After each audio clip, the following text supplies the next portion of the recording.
આજની ધર્મકથા. પ્રણામ. કેશવરામ બ્રાહ્મણ કુળમાં જન્મેલો યુવાન, જે યુવાનના જીવનના માઇનસ પોઈન્ટ જોવા જઈએ અત્યાર સુધીમાં તો અઢળક છે. કોઈ કાળે આપણે એમના અત્યાર સુધીના જીવન પ્રત્યે સદભાવ કેળવી શકીએ એવી શક્યતા ન દેખાય. પોતાની સગી માતા, સગી બહેન, પત્ની, આ બધાને ફક્ત એક મહેણું સાંભળી અને છોડી દેનાર વ્યક્તિ, એ આ પરિપ્રેક્ષ સુધી આપણને, આ પર્યાય સુધી આપણને કઈ રીતે યોગ્ય લાગે? એમ લાગે કે આ વ્યક્તિનું ખરેખર મગજ ઠેકાણે નથી, આ ન ચાલે. પણ હંમેશા વ્યક્તિને ફ્લો અથવા કોઈ એક ડિરેક્શન ડ્રો કરતું હોય છે. આપણે અત્યારે દૂર બેઠા છીએ, ઉપર બેઠા છીએ ને એટલે આ ચરિત્ર સંભળાતું હોય તો આપણે આપણા વિચારો કરી શકીએ. પણ જે સમયે જે વ્યક્તિ એ જીવન જીવે છે ત્યારે એને કેટલીક વાર એક ફ્લો ખેંચતો હોય છે. આવું આપણે પણ અનુભવી શકીએ કે પ્રસંગ પૂરો થઈ ગયો ને પછી આપણે વિચારીએ કે આવું કર્યું હોત તો સારું હતું. પણ એ સમયે આવી સમજણ કેમ ના આવી? આપણને પોતાને જ આ સમજણ તો આપણી જ છે અને પહેલેથી હતી જ, તો એ સમયે કેમ ના આવી? કારણ કે કેટલાક ફ્લો જે છે એ આપણને એ સમયે ખેંચી જાય છે, જેને આપણી તાત્વિક ભાષાની અંદરમાં ભવિતવ્યતા કહેવાય. એ સમયની એ ભવિતવ્યતા હતી. એટલા માત્રથી આપણે એ વ્યક્તિને સારો પ્રૂવ નથી કરતા, ઇનોસન્ટ પ્રૂવ નથી કરતા. એવી વાત નથી કે એ ખરાબ નથી કે એ સારો નથી. મુદ્દો આ છે કે એ સમયની એ ભવિતવ્યતા. આ કેશવરામે જે કર્યું એ આગળ જતાં કઈ રીતે આગળ વધ્યું એ જ્યારે જોઈએ ને ત્યારે ખબર પડે કે એના દ્વારા આવું કોણે કરાવ્યું હશે અને કેમ કરાવ્યું હશે. આ ભવિતવ્યતા કઈ દિશાનું નિર્માણ કરાવવા ઈચ્છે છે એ જોશું એટલે ખબર પડશે.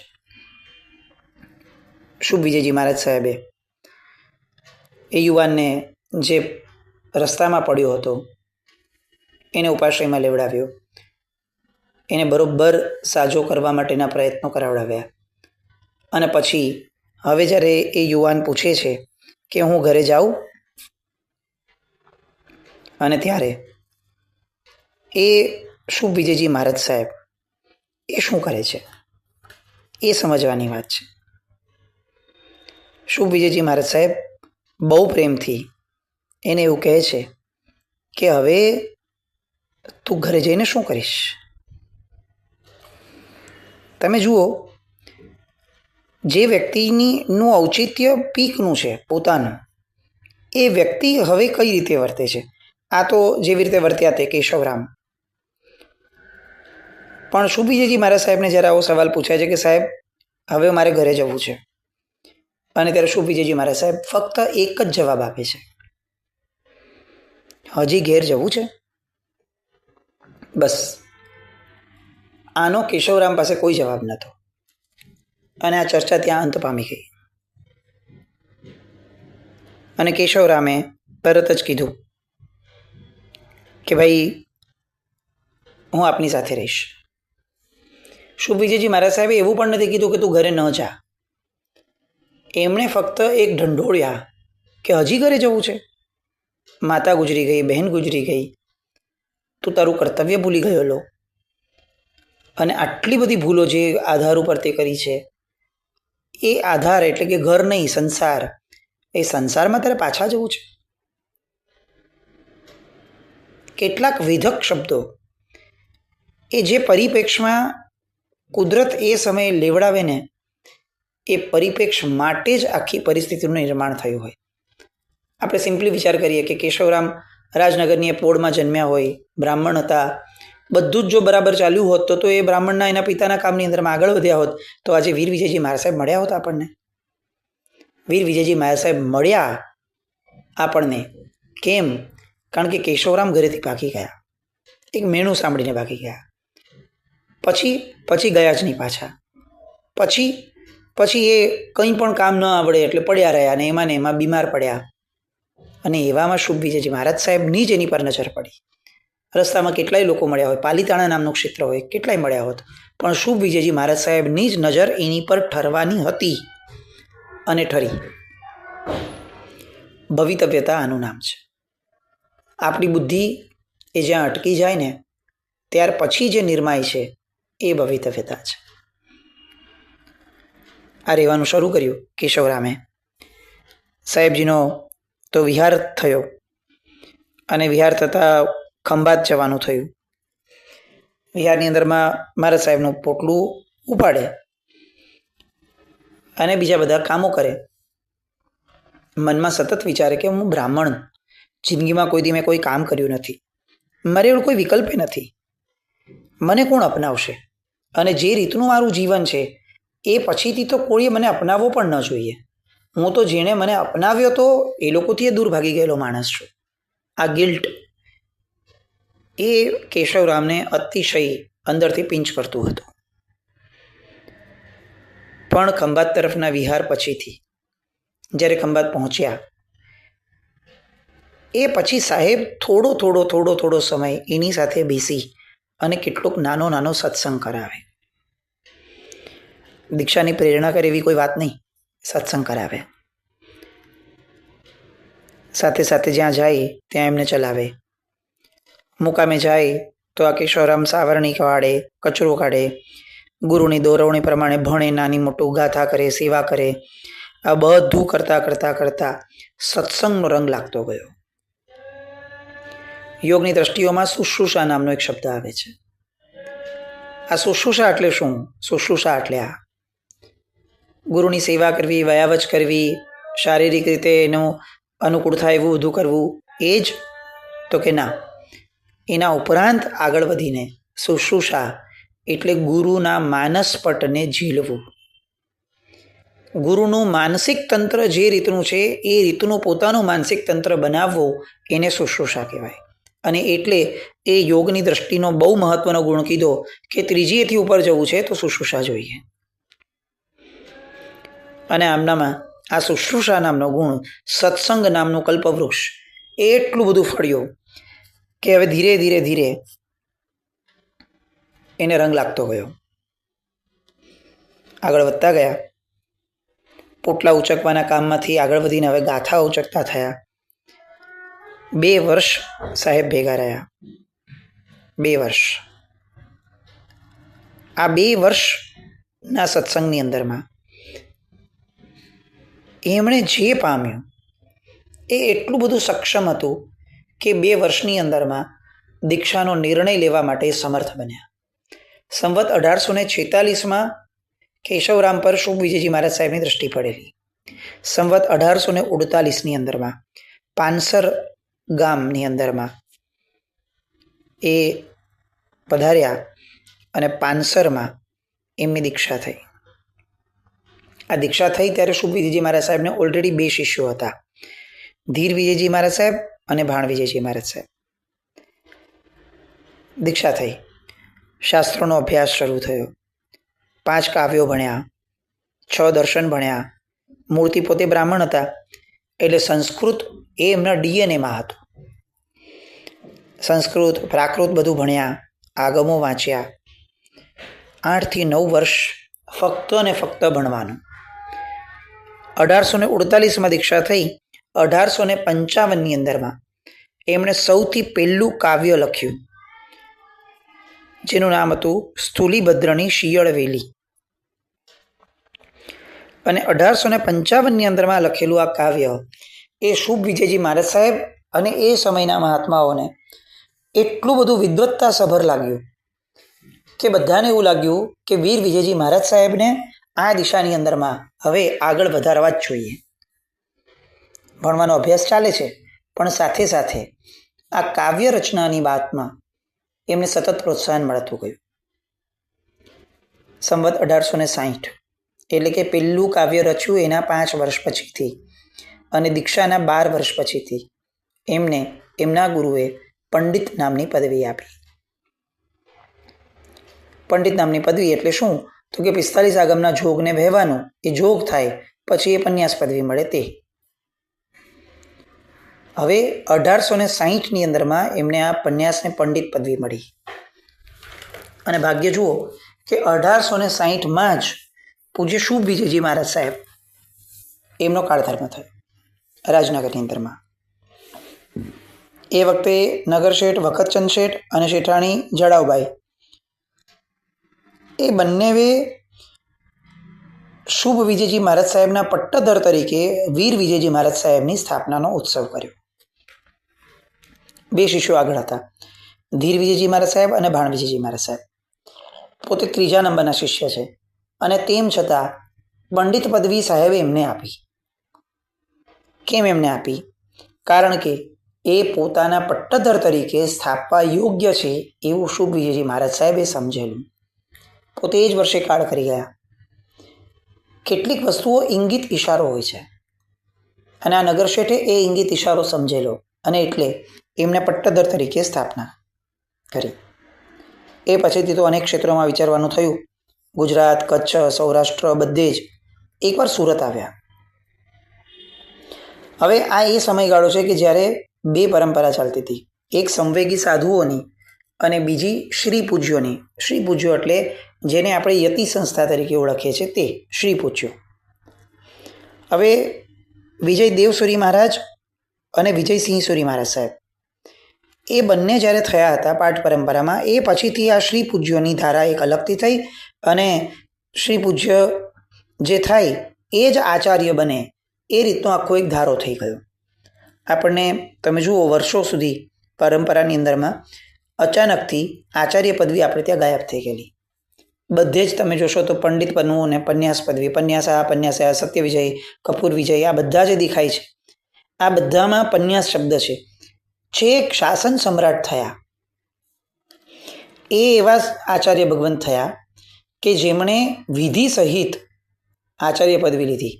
નહીં તો શું થતું હતું તો કે પન્યાસ પદવી જ થતી હતી અને એની પછી આચાર્ય પદવી અગર થવાની શરૂ થઈ આત્મારામજી મહારાજને બધાને, તો શું થાય કે એમને કાંબળી ઉઢાડીને સીધી આચાર્ય પદવી આપી દેવાય.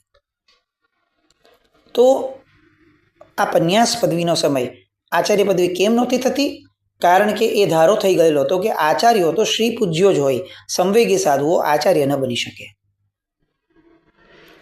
સિંહ સુરી મહારાજ સાહેબ એમણે સત્યવિજય પંડિતજીને આજ્ઞા કરી હતી કે તમે આચાર્ય થાઓ, આ પરંપરાને તોડો. કારણ કે આચાર્ય થવાની ખરી યોગ્યતા તો સંવેગી સાધુમાં જ છે. પણ સત્યવિજયજી મહારાજ સાહેબે ના પાડી. એમણે એમ કીધું કે નહીં ભગવંત, મારે આચાર્ય પદવી નથી લેવી.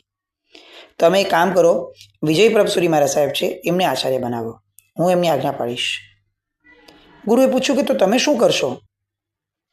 અને ત્યારે એ સત્યવિજયજી મહારાજ સાહેબ એવું કીધું હતું કે સાહેબ, મને શુદ્ધ સંયમ પાળવામાં રસ છે, શિથિલતા દૂર કરવામાં રસ છે, મને પદવી લેવામાં રસ નથી. ગુરુને આ વાક્ય પણ સ્પર્શી ગયું અને એમની પાત્રતા પણ સ્પર્શી ગઈ. એટલે એમણે તરત જ ક્રિયા ઉદ્ધાર કરવા માટેનો આદેશ આપ્યો. શુદ્ધ માર્ગની પુનઃ પ્રતિષ્ઠા. સત્ય વિજયજી મહારાજ સાહેબની સાથે આ જશ વિજયજી મહારાજ સાહેબ એમને પણ એ સાથે રહેવાની વાત કરી. હવે ધીરે ધીરે આ શ્રી પૂજ્ય જે છે એમને એ બરાબર ન લાગવા લાગ્યું. કારણ કે સંવેગી પરંપરા હવે શુદ્ધ માર્ગ તરફ જતી હતી. એટલે ધીરે ધીરે લોકોને ખ્યાલ આવતો જતો હતો કે આ શ્રી પૂજ્યો એ કંઈક અલગ માર્ગ તરફ ના છે. આપણે જે વાત આખી કરીએ છીએ અત્યારે એ સ્નાત્રની જે કડી છે ને એની આધાર પર એને સમજણ માટે કરી છે. તપ ગઈ છે ઈસર સિંહ સુરીસર કેરા શિષ્ય વડેરા સત્ય વિજય પન્યાસ ત્રણે પદ કપૂર વિજય ગંભીરા. આ એ ચાલે છે વાત. વીર વિજયજી મહારાજ સાહેબની આખી પરંપરા એ કઈ રીતે આવ્યું એ. સત્ય વિજયજી મહારાજ સાહેબ, એની પછી દેવસુરી મહારાજ સાહેબ ને સિંહ સુરી મહારાજ સાહેબની પરંપરામાં બીજા આવ્યા કપૂર વિજયજી મહારાજ સાહેબ, પછી ખીમા વિજયજી મહારાજ સાહેબ, એની પછી સુજશ વિજયજી મહારાજ, એના જસ વિજયજી મહારાજ સાહેબ. આ જસ વિજયજી એટલે યશો વિજયજી મહાપદ્ય યશો વિજયજી મહારાજ સાહેબ નહીં, આ બીજા. આ જશ વિજયજી મહારાજ સાહેબ અને એમના શિષ્ય થયા શુભ વિજયજી મહારાજ અને શુભ વિજયજી મહારાજ સાહેબના શિષ્ય થયા છે વીર વિજયજી મહારાજ સાહેબ.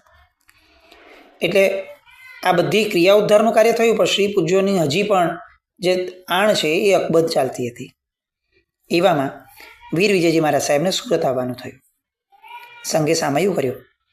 ઘણા વખતે સંવેગી સાધુ પધાર્યા. એક તો સંખ્યા બહુ ઓછી એટલે બધે જઈ ન શકે, એટલે ઘણા વખતે સંવેગી સાધુ થયા. એટલે સુરતવાળા એ લોકોએ એમનું ચોમાસું કરાવ્યું, પછી ઉપથાન કરાવડાવ્યા, ઘણું બધું થયું. શ્રી પૂજ્યોને આ ગમ્યું નહીં. એમણે વિરોધ કર્યો, વાંધો લીધો અને ઝઘડો કરવાનું કારણ તો કંઈ કરવું પડે. એટલે એમણે કારણ આપ્યું કે તિથિના મુદ્દે અમે આમની સાથે સહમત નથી થતા. આ અંગ્રેજ સરકારોનું જ્યારે રાજ હતું ત્યારની વાત છે. એટલે આ વાત ધીરે ધીરે ઝઘડા વિવાદ વધતા વધતા અંગ્રેજો સુધી ગયો. અંગ્રેજોની કોઠીએ ફરિયાદ થઈને કેસ થયો. કોઠીમાં બંને ભેગા થયા. એક બાજુ વીર વિજયજી મહારાજ સાહેબ અને બીજી બાજુ બધા શ્રી પૂજ્યો. સામ સામે ચર્ચા ચાલી. હવે અંગ્રેજોને તો કંઈ ગળ પડે નહીં કે આ લોકો શું બોલે છે, કારણ કે એમને તો નોલેજ જ નથી. એટલે એમણે બ્રાહ્મણ વિદ્વાનોને બોલાવ્યા કે ભાઈ જો આ બધામાં અમને ખબર નથી પડવાની, તમે આ બધાની અંદરમાં સમજો કે કોણ શું બોલે છે અને પછી નક્કી કરજો અને પછી અમને કહો કે આમાંથી કોનું યોગ્ય છે. હવે તમે સ્માર્ટનેસ જુઓ. વાતની બાબતમાં એટલે કે પક્ષની બાબતમાં તો વીર વિજયજી મહારાજ સાહેબ સત્ય પક્ષે હતા જ, પણ વીર વિજયજી મહારાજ સાહેબ એ સમજતા હતા કે આ બ્રાહ્મણ જે છે ને એ ફક્ત સત્યતાના આધાર ઉપર નિર્ણય આપે એવું ન થવું જોઈએ, કારણ કે એવું થશે તો ફક્ત વાદમાં અમે વિજેતા બનશું. એને આચાર સંપન્નતાનું પણ મહત્વ બેસવું જોઈએ. એટલે એમણે શું કર્યું કે આજે વાદ ચાલતો હતો એ વાદની અંદરમાં એમણે સામે ચડીને એવી વાતો કરી કે સંવેગી સાધુઓનું જીવન કેવું હોય, એમનો તપ કેવો, એમની ત્યાગ કેવી, એમની આચાર સંપન્નતા કેવી, આ બધી વાત કરીને ધીરે ધીરે ધીરે શ્રી પૂજ્યોની શિથિલતા એ પણ સામ સામે ઉજાગર થતી ગઈ. હવે આ વિદ્વાનોના મનની અંદરમાં બેસી ગયો કે આ લોકો તો આચાર સંપન્ન છે, સંવેગી સાધુઓ, એટલે એ જ સાચા છે. એમણે અંગ્રેજોને કહ્યું. અંગ્રેજોએ પણ ચુકાદો આપ્યો કે આ સાધુ સાચા છે અને આ ગોરજી એટલે કે શ્રી પૂજ્યો છે એ ખોટા છે. આ વાદની અંદરમાં વીર વિજયજી મહારાજ સાહેબનો વિજય થયો અને જય જયકાર થયો. સુરતનો આ પ્રસંગ. હવે એની પછીથી આવે છે રાજનગરનો પ્રસંગ. અહીંયા આવ્યા એટલે ઢુંઢકપંથી એટલે કે સ્થાનક માર્ગી પરંપરાના સાધુઓ એ અરસાની અંદરમાં રાજનગરમાં આવ્યા હતા. જેઠા ઋષિ, દેવજી ઋષિ, નરસિંહ ઋષિ, બધા પ્રભાવશાળી એ સમયના સાધુઓ પણ ઢુંઢક પરંપરાના અહીંયા આવ્યા. હવે રાજનગર છે, મૂળ પરંપરાથી આપણું એટલે સત્યમાર્ગી જ. હવે એ પરંપરાનો ઉચ્છેદ કરવાનું એમણે શરૂ કર્યું. મૂર્તિ પૂજામાં ન માને ઢુંઢક પરંપરા, એટલે એમણે મૂર્તિ પૂજાનો વિચ્છેદ કરવા માટેની વાતો એમણે બહુ મોટા પાયે શરૂ કરી. એના કારણે કેટલાક ભોળા માણસો, શ્રાવકો એમની વાતોમાં આવી અને ધીરે ધીરે એ પણ મૂર્તિ પૂજાનો વિરોધ કરવા લાગ્યા. આ 19મી સેન્ચુરી અને 20મી સેન્ચુરીના એન્ડની વાત અને બિગિનિંગની વાત છે.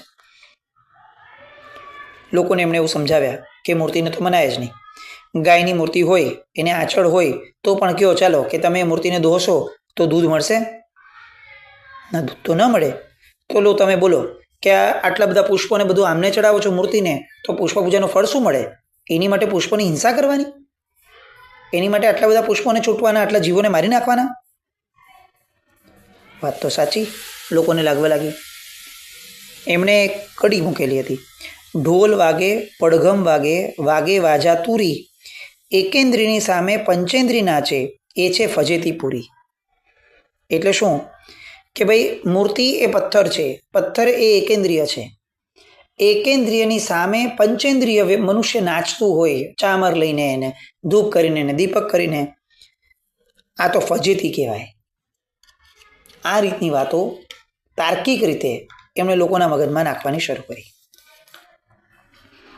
અત્યારે આવું વિચાર કરીએ, આપણને કોઈ આવું કહેશે તો આપણને શું લાગશે? આપણી સમજણને આપણે થોડો ન્યાય આપવાનો પ્રયત્ન કરીએ, સમજવા કે ભાઈ મૂર્તિ તો એકેન્દ્રિય જ છે, એમાં કંઈ ખોટું છે જ નહીં. પથ્થર છે એ તો એકેન્દ્રિય જ છે. તો એકેન્દ્રિયની સામે આપણે પંચેન્દ્રિય મનુષ્ય થયા, સંઘની પંચેન્દ્રિય મનુષ્યોને આપણે નાચવાનું?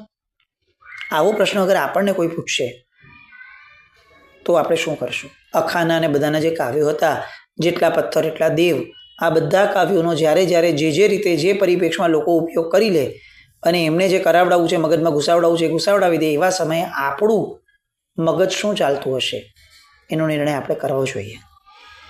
વાત અહીંયાથી આગળ વધારીએ. વીર વિજયજી મહારાજ સાહેબ આવ્યા રાજનગરમાં. એમણે જોયું કે આ બધું તો બહુ ચાલે છે. વિવાદ થયો. એમણે સામનો કર્યો હતો. વાત પહોંચી અંગ્રેજોની કોઠીમાં. કલેક્ટર, કમિશનર જે હતા એ બધા પાસે ગયો. હવે કચેરીમાં વિવાદ કરવાનો સમય આવ્યો.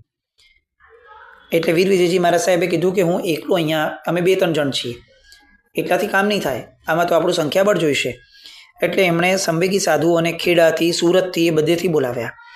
બધા વિહાર કરીને આવ્યા. કેસનો દિવસ આવી ગયો. નગરશેઠ વગેરે સેંકડો શ્રાવકો બધા કચેરીએ ભેગા થયા. આ બાજુ જેઠા ઋષિ છે અને સ્થાનકવાસીના ઘણા બધા સાધુ ભગવંતો છે, અને આ બાજુ સંવેગી સાધુ ભગવંતો છે. બંને બેઠા છે, સામ સામે ચર્ચા ચાલે છે. અંગ્રેજોએ ફરીથી વિદ્વાન બ્રાહ્મણોને બોલાવ્યા. એમને મધ્યસ્થી તરીકે રાખ્યા. બંને પક્ષોને સાંભળવાનું શરૂ કરે છે. આ બાજુ સવાલ આપો, આ બાજુ જવાબ આપો. આ બાજુ તમે સવાલ પૂછો અને પછી આને જવાબ આપવાનો. આ પદ્ધતિથી એક આખો વાદ શરૂ થાય છે. આ વાદની અંદરમાં શું થાય છે? અને વાદના અંતે એક એવી ઘટના બને છે કે જે ઘટનાના કારણે આજે પણ રાજનગર એ ઘણું બચેલું છે. એ આખી વાત વાદની અને વાદ વિજયની અને વીર વિજયજીની, એ બંને વાતને આવતીકાલ પર રાખીએ. જીના આજ્ઞાવૃત્ત કંઈ પણ બોલાવ્યો તો મિચ્છામિ દુક્કડમ. જૈનમ જયતિ શાસ્ત્રમ.